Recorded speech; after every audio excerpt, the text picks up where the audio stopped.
So on the podcast today, I've got Lhea. Hello.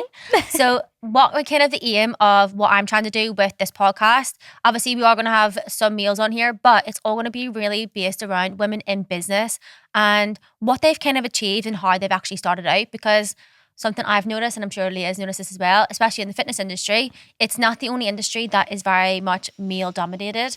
And I don't know if anyone else is like me, but I'm sick of seeing males on podcasts all the time voicing their opinions. So now it's time for us to do the same thing. No, I agree. Yeah. It's bloody boring. I know. And I'm sick of just men talking about stuff like that. It's time for us to step it up. So what I kind of want to chat about with you today, obviously I'm working for you for a while now, and basically more or less like your business. Obviously, how old are you now? Like 23. 23. So I have like 9 years on you, and what you've achieved as a 23-year-old is unbelievable. So can you just tell me a little bit about like why you got started like doing obviously High Rocks coaching? Yeah, so basically the whole reason why I started High Rocks in the first place is because it's something I was eyeing up for a while. Like I've been eyeing it up for a while, and I was never confident enough to actually go and do it, because only the people who I saw doing it were like these big, like not big, but like the typical athletic washboard Like abs, CrossFit people, hench yeah. as fuck. And I was like, that is not me. That is not me. I don't think I've ever had abs. No, I've never had abs, even though we've tried. It's never happened. I like my food too much. Yeah. No, the reason why I actually ended up doing it and just being like, fuck it, let's go, is because my mum actually passed away. And when my mum passed away, like, it's coming up to, it's 3 years next July, so like 2.5 years now. I was just like that literally, and it shouldn't take something like that to happen, but it was just like, life's too short, like let's go and do something that we never thought we could do. And I'd always been coaching, like it was more like functional fat loss that I used to coach. So I'd always been in like the functional side of things, but fat loss was never, it was never like my main driver for anything. It's like it has to be. I think it has to be a passion. Yeah, like, and it wasn't. yeah. And as awful as that sounds, like I loved coaching my clients with the performance side of things. Yeah. But I used to absolutely hate it when clients would come to me crying about how they looked and saying like just because the scales didn't go down 1 week, they valued their worthiness on that. Yeah. And that absolutely ripped me apart, because I was like, I can't actually do anything more to help you other than coach you through things.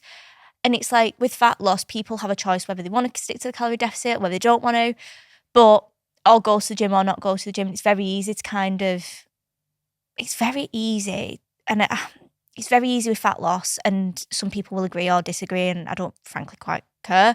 But it's quite easy with fat loss to fall out of the pattern and the discipline, because it is an aesthetic goal. Yeah. And not performance based. So it's like Yeah. you're striving to always be like the leanest or the skinniest or like, you know, the smallest version of yourself. And that's not healthy, because when you even get to that point, are you still truly happy? No. Absolutely not. So that's why when I obviously started High Rocks, I started learning about it. There was nothing. When I first started High Rocks, there was literally nothing. There was nothing there for learning how to actually train for the sport. And there still is quite little now. However, obviously, as the sport's developed over the last 6 years, I've been doing the sport now for 3 years, coming up in I can't January. believe that's how long it's been which around. is wild. So we've been working together like nearly 3 years. What the hell? That's actually mental. How much has that flown by? So we're coming up to like the 3 year mark now. And the reason why I went into coaching women towards High Rocks and other kind of functional things is because I fell in love with the process of it all. I fell in love with the journey. I fell in love with the training. It's fun. It's exciting. You're not just going repping weights out for 8 to 10 or 12 reps in the gym where your mind's just like still in overdrive. When you go and do a heavy WOD or a High Rock style session, you completely shut off from that. You go out for a run and you're doing 10K, you put a podcast on, you put some music on. You can't go on your phone because you're too bloody sweaty to even go on your phone when you're running. Yeah. And the concentration is just not there. So it's I think High Rocks has created this mindfulness where a lot of people are really missing that, to where you can shut off from the world, which is one of the reasons why I did get into it, because I know the benefits of how much it helps people. Yeah. But then obviously with you being so like, I say that you're all the time, like you're younger. I am young. Like you are young. So you're 23. Why did you start doing, like, why did you want to start your own business at 21? Like what? Because I hated my degree. I absolutely hated What did you do? So I did fashion design. Completely. You did fashion design? Are you joking? I did fashion design, and we was in COVID when I started fashion in my degree. So I did my first year, not even my first year. I did literally between September to the March, and then we went into COVID lockdown in that February or March, whenever it was when we went into lockdown. And then pretty much my university was in lockdown. And I think that tarnished my view on it. Yeah, 100%. For sure, because I didn't have like the university experience like a lot of people did. Anyway, I hated living in at uni anyway. I hated the halls. It's absolute shithole. The people who you live with. Yeah, I mean, I had a very different experience probably to you that what you had at uni. Yeah. Like, I actually loved uni. Like, I loved it. I had the best 3 years of my entire life. Well, not entire life, but at the time, it was the best 3 years ever. Obviously, I've had a good time now, last couple of years. But them 3 years were unbelievable. And it was more so like around like the people that I actually went to uni with. Obviously, I'm a nerd. I love learning. I was one of them kids at school was... Like, I was still part of, like, the cool group, but it was like, say cool group, that sounds Academically cool. Stupid. No, like, it sounds so stupid when you say that, but, like, my friends in school were, like, there was always, you five girls, like, shouting at, and I was like, it's not me. Like, I'm not the one who's, like, talking in class, but I'd always get, like, piled in with them, but I was always the goody two-shoes, or, like, I was always the one who was always, like, trying to get her work done, and then all my mates would copy my work. So, like, I remember getting told off in school. I actually got brought into the office like because one of the girls that I was friends with actually took my like coursework and copied it word for word, and I was like, why would you do that? Like, but it was given out to class as an example, and she took it and just like copied it. So she got done for plagiarism, but then they were like, did you give her that? And I was like, no. I was like, you give her it? Like, what the hell? So I did really love uni, and I think like I never ever thought I was going to start my own business. It was a very foreign concept back then because obviously I'm going back to 2010 when I started uni. So 2013, obviously same as you, 21, my mum died as well. Both very similar. That's why we are as close as what we are. But that I never ever occurred to me to start my own business. I had all these different ideas though, and I remember this telling my stepdad, it was so strange. I had this idea, and it's actually already been done, that I was going to start a monthly prescription box for women when they're due on their periods. So it was like, I had researched everything, and I'd go back now and look at that. I'm like, that was such a good idea. Why didn't you just start it then? I know. So I can't even remember what it was. I must have been like 25, 24, 25. So I've always had that entrepreneurial like mindset. And I remember like thinking like it was this box that came every month. It was filled with like everything that you need, like all like, and it was like more stuff in it. So it was trying to get like people to like box into it. Obviously after a couple of years, like someone else did that idea, and I was like, oh, they've stole my idea. Why didn't I just do it? That is a lesson to do whatever is in your head. Exactly. And like now that obviously that I'm older and obviously I've gotten a bit more of a head screwed on. Like at that time I was in no position like mentally to do that. But it is mad, like when you look back at how everything kind of starts. But one question I did actually have for you, what was like the struggle that you had in the beginning of starting your business? Oh, my confidence. Like obviously we know we have to speak to people. We have to be confident in content. If your content isn't coming across as confident, people aren't going to want to come to you if you're not confident, because people always look for you as an inspiration. That's why they come to you for help. They come to you for the results, obviously, because they'll see like the incredible results you get. However, you need to be confident in yourself as a person. Yeah. And if you're not, then you're going to struggle. Yeah. Like genuinely struggling. And that's something that I struggled with pretty much all my life, because I was bullied in school. So like I was the academic person, but I was like the one on the side, if that makes sense. Yeah, you're like the one in the background that's like academically like doesn't say a word. Yeah, like, smart. Like, yeah. I was one of those people, I just never shut up in school, obviously, because, you know, I was very talkative. But I was always, it was so funny because like I remember like we was talking about this the other day with someone else, was in my report card in school, I was always Shannon's really good at like stuff, but she just talks too much. So yeah, like, but what's the issue? You're talking too much? As in talking to other people in class. Like I'd be like, So I That's would, why you're so good at what you do now. maybe it is probably. So I was like constantly like one of those people, like kids at school that would have to get like moved to the front of the class just to be watched, because because I was terrible at like keeping people from doing their stuff. But I think like one thing like confidence is a massive thing when it comes to building a business. I think especially for a woman, and I know I'm probably, it's not like a feminist thing, but like that whole like fake it till you make it thing, I think sometimes can work, but depending on actually the person. And I do think that confidence plays a massive part in it, because like as women, we sometimes are judged for coming across a certain way online. Oh, she's full of herself, like she's like, you know, that's just like she's looking for external validation, or you know, like I did something the other day about like people wearing half naked clothes, but then you're like, if they're half naked online, you know, usually there is a confidence issue there anyway, or like, you know, we are judged more, I feel, than what men are when it comes to confidence and putting ourselves across on social media. Yeah, 100%. Like, I feel like there is still a very old-fashioned view on women, and the Look fact. at America. Look at the US. Yeah, don't get us started on that. But there is a massive like old-fashioned view on women still, I think, and I think there's still so much work to do. And I'm not gonna lie, I think men get intimidated. Like they genuinely do get intimidated of how successful and how like powerful women can be, and that it shouldn't be looked as like intimidation, because it's not like we can both have success. It doesn't have to be all the men have to have the success or all the women have to have the success. You can have both. Yeah. And one thing that I learned over the last few years, and I still get stupid comments off Men. yeah.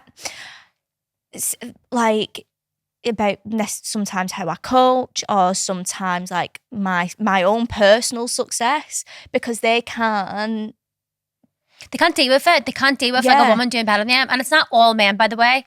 It's not this all. is some This is some men. insecure men, because that's all it is. It's the called insecurity. It's like little man syndrome, isn't it? Like, it's the insecurity of the projection of what they're internally feeling, and that is like everything. And if you even women as well, like if there is something being projected onto you, it's an insecurity within them, not an insecurity on them. Exactly. And like that's something like, especially someone who's in their 20s as well, like how do you even deal with that like judgment? Like how do you overcome that? So I'm like the most selfish person in the world, which like I think you have to be sometimes. It drives Cal mad, because I will do what I want to do, and I am very, very caring about everybody else around me. Like I'm not like, you're very like way me. Or the highway. No, you're very like me. But I'm a generous, do what I need to do. I'm a generous, caring person, and like Tom will agree with me on this. But if I'm gonna do something, I'm gonna fucking do it, and not just the end of like. Well, yeah, like prime example this weekend, I had a bit of niggle, right? And Cal was like, "Don't go and race this weekend, because if you go and make it worse, it could potentially like ruin the rest of your season," which is really, really coming from him. He's looking out from me. But I've had it in my head that I'm racing this weekend, so you better believe I'm going racing this weekend. Oh, for God's sake. Do you know what I if you come back mean? with an injury, like we all know kind of why that was. No, we won't. We're fine. We're fine. And Cal will be sitting there on the sidelines going, I told you so. Honestly, it happens every fucking time. But with like, obviously, I mean, Vicky's obviously coming on later on as well, but like she gets so much hate on like Instagram, on her videos, like about being a woman, and it's because obviously she lives in Dubai as well. So it's that portraying of that lifestyle that people just don't like, and it's like it's a lifestyle that people want.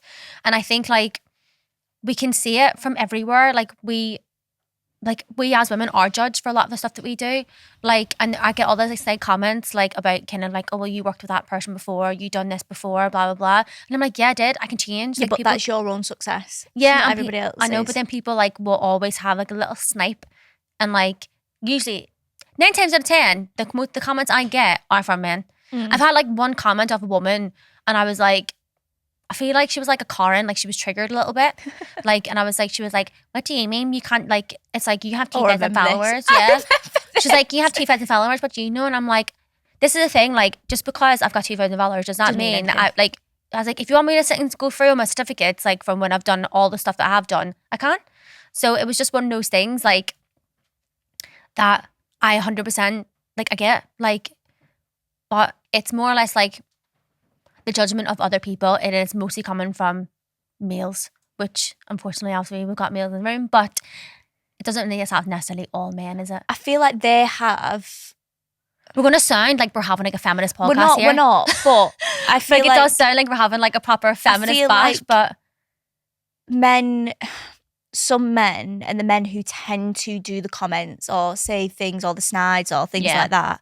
The ones that hide behind the IGs with like no picture and some fucking random username. Like them sort of people really need to do some internal work, to be honest with you. They need a journal or go into like deep therapy. They need to do some internal work because it's like people yesterday who got triggered by like obviously like the content I do can be quite like, I mean, everyone knows you love that to like trigger people. Yeah, and like that's part of your content though. Yeah, I mean, I am triggering people, and if you have a problem with that, then you need to go to therapy. At the end of the day, that's kind of what it is. And that's what I said last night. Like, if you feel triggered by my content, you can unfollow me if you want. And let's be fair, I have had people unfollow me recently, and I actually don't even care.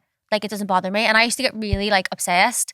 I don't say obsessed, but like I used to get really like bogged down with like the opinions of other people. And like there's something obviously I work through as well, and like the coaching and stuff that we do is like this incessant need to like be liked by people. Why?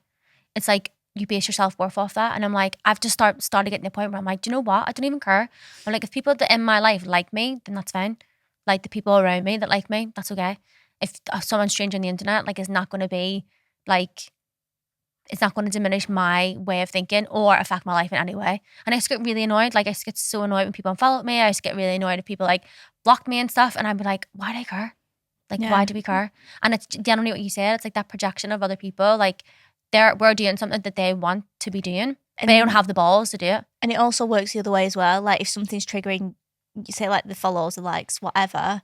If say your likes go down or your followers go down, and then you're feeling a bit triggered by that, then that is also an insecurity in you, and that's something that we can work on ourselves. And I think we've learned to do that, which is why we're both so successful, because I think it's about having self-awareness. Yeah.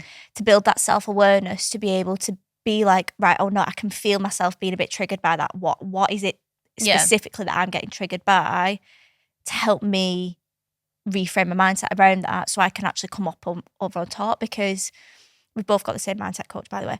So what Casey always says to me, and she probably said to you, every level that you come to, there's always going to be a new devil that you approach. Yeah, it's like that shadow, like the shadows and stuff. Yeah, she always like talks about that with me as well. But one thing I see actually on that about like being like triggered and stuff, one of the things that I've kind of like noticed is not really like being triggered, but like I kind of get a little bit of a rise out of it.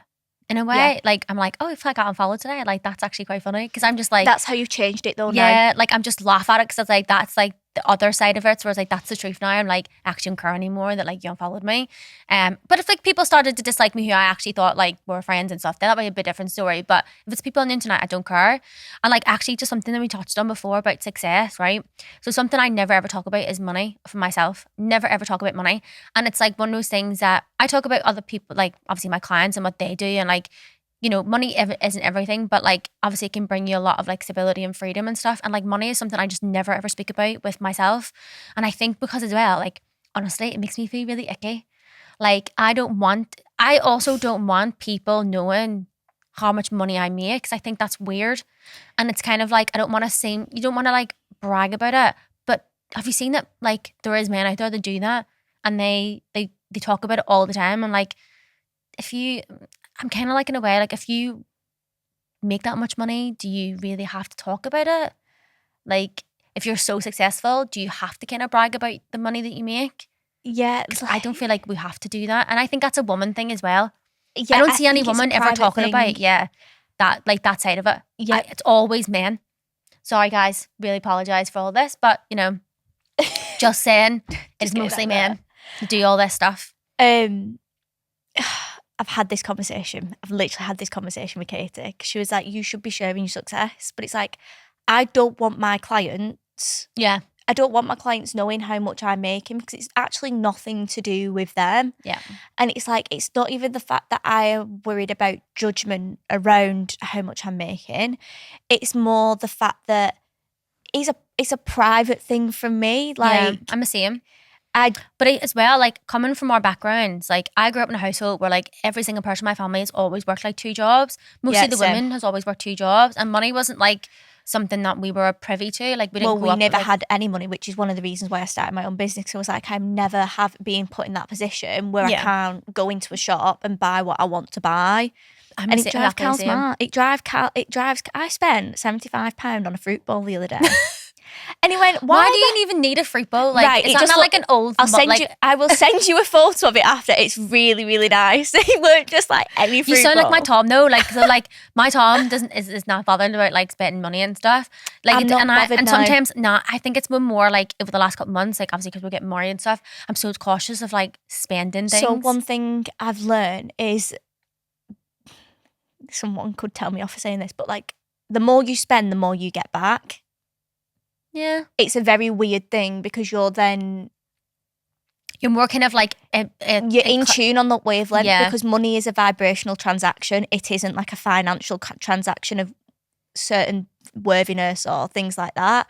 Like money goes and flows to wherever you want it to. Yeah. So that energy you put out, if it's like a positive investment, you will always figure that. But that money comes back. A positive investment? Probably not. I don't know, but a fruit bowl, yeah. Is that a positive? Fruit bowl. Fucking hell! It's going to be like the talk of this podcast. You and this bloody fruit bowl.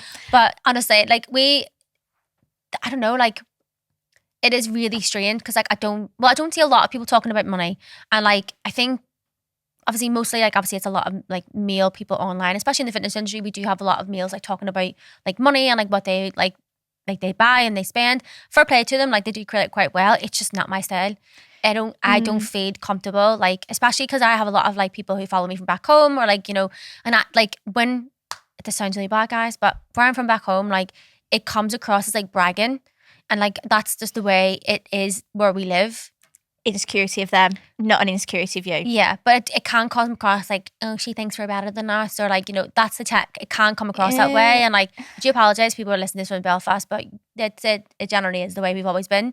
And like growing up there, that's essentially if like someone had money or someone was showing off they had money or buying stuff like that, it was always like, she thinks she's better than us, like she thinks she's this, and that is something obviously that I need to work on myself. But I don't know if he's icky. It just feels weird. I don't like talking about it. Like it does feel icky to me, not gonna lie. Yeah. Like I fully agree. But I think as well, like I think it's come from the background, but also as well like the people we have surrounded ourselves with in the last few years, where it has made it look like a icky thing. Yeah. But then again, like me and you both learned like probably over the last few months that the more you lean into that discomfort, the more you feel comfortable. Yeah. With that, if that makes sense. Yeah. So it's like I wouldn't be sharing it every single day, but once every blue moon, like, is that icky still? Yeah, like I don't mind talking about it when it's like comes to clients and like sharing their wins, because I think, you know what, like you've all done so well, and I love seeing all your success. I might not shout about it, but I think like for myself, I'm probably never going to be that person. Like unless I hit like 1 million, like then I'd be like, fucking 2, right? And I'd be like, I've hit 1 million. Look at my go. Do you know what I mean? Look at me go. But that would be it. Or else if I become a millionaire, there will be signs. There would be signs. I'd probably buy a Porsche, 100%. I'd buy a Lamborghini. Oh, would you? What one? The Yaris? Yeah. Oh. I do like the 4x4s. I mean, I would get a Porsche like 4x4 because I really like them. Or I would get the Aston Martin if I was a millionaire. But like, you know, that's just, I have an old man's taste in cars. I've always had a Jag, didn't you? Yeah. Oh my God. So I was literally thinking about this yesterday. It sounds so really weird. I'm going so off on a tangent. So I seen someone in a Jag, like the F-Type, and obviously same car. And I was like, oh, I really miss my car. Drove past. It was like a 50-year-old man. I was like, yep, this is why I give it up. Is because everyone kept telling me I was like a 50-year-old man accountant. Like, this is not okay. Because all it is like older men that drive those cars. It's like the 50-year-old men who are like reliving their youth. And there was me in my like, what was like 30 or something in my little Jag. And I was like, everyone always go like this. Well, I'm like driving past it, and I was like it's like if I'm driving my dad's car. Yeah, but if you like it, you like it. I know, but then I got 2 dogs, and then I kind of just became... And then the dogs didn't like the car. Well, they couldn't get in the car, could they? It's only got a boot. It's got a boot, and it's about this size. And funny enough, inside the boot, there is a handle inside to get out. So it's like as if you were getting kidnapped, you could get out of it. And I found that really weird. So I was like, why would you kidnap someone in a Jag? That is weird. isn't it? Because like of all the cars, it's like the boot is like this size. It's like the most uncomfortable thing ever. Interesting. Yeah. Serial killer car. Yeah, maybe. Do you know what I mean? Yeah, it's like a James Bond car then. Yeah, true. Anyway, we'll finish off in this one as well. What would be the biggest advice that you could give like to like young women, maybe around your age, and starting out in their business? I'd say the sooner you start it, the better it will be. Because the more it's that exposure therapy, the more you get used to being exposed into that business environment, dealing with the stresses. There are stresses. I'm not going to say that it's all singing or dancing. As soon as you get exposed to that, you learn how to deal with the stresses, the faster you're going to be able to adapt, which is why I am so successful now, because I have been exposed to it from quite a young age, really, like from the age of 20 to now.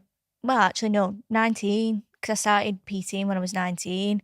So, like, from the last 4 years, I've had to deal with losing clients. I've had to deal with getting clients back, feeling like potentially I was going at rock bottom. Dealing with all of them things to then be able to come up and have that bounce back ability has taught me so much from doing it younger, because the later you start, the more your brain is developed in a way. So the more your brain is developed, the more you are a bit more, it's more uncomfortable to do things outside of your comfort zone. Yeah. Whereas if you pick up them skills from a younger age, it's like you're a sponge, you're still absorbing, your brain's still developing. Yeah. To then obviously move that up into later life. Like by the time you're in your 30s, you could literally be a bloody millionaire.